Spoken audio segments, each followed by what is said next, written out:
Hi, Steve SSavard from Greater St. Louis Honor Flight, asking you to help us continue our mission of giving the men and women who put country first in uniform the day they so richly deserve. We're partnering with Dierberg to commemorate Veterans Day by rounding up at the checkout line at your Dierberg store from November 3rd through November 16th. You can help us fund our flights that typically carry 220 veterans each year to Washington, D.C.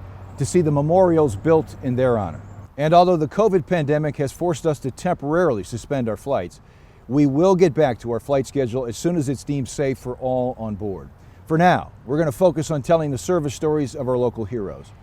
Nick Zak is a Korean War veteran, a Marine who survived the Battle of the Chosin Reservoir, regarded by some historians as the most brutal in modern warfare. In late November 1950, Nick was one of about 20,000 U.S. Marines who found themselves encircled and attacked by more than 100,000 Chinese troops. That 17-day battle was fought in deadly frigid conditions, with temperatures falling to 35 below zero. Nick Zak survived, but just barely, having been shot in the eye and the leg. The weather initially wasn't too bad, but then it got 35 below zero. And you had to keep your rifle real close to your body, otherwise it wouldn't work. And then also there was 20,000 Marines, but there was 200,000 Chinese. Nick has vivid memories of the day he was shot in the leg and in the head, costing him his left eye. We were trying to rescue Fox Company, and there was a fellow in Fox Company I knew real well.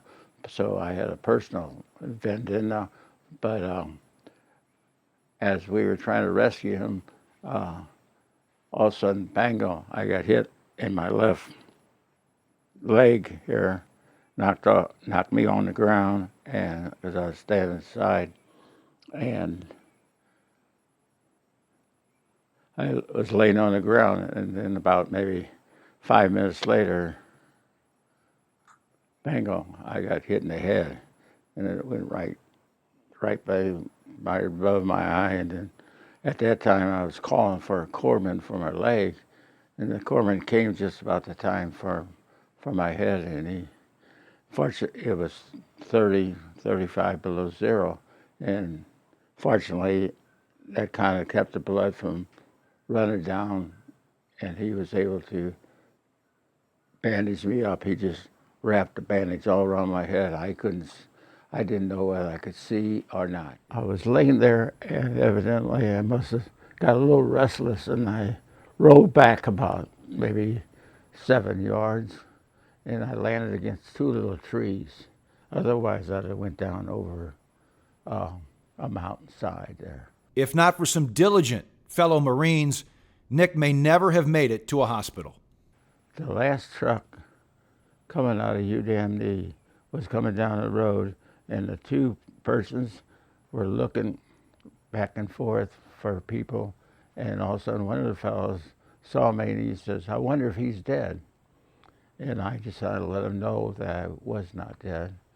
And then they picked me up, about 3 guys picked me up, put me on a truck, and they were wounded on the truck all over.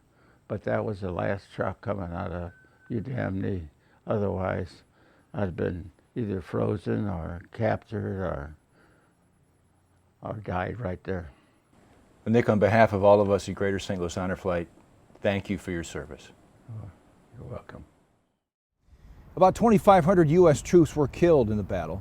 5,000 more were wounded, and almost 8,000 suffered frostbite in the brutal conditions, including Nick Zak.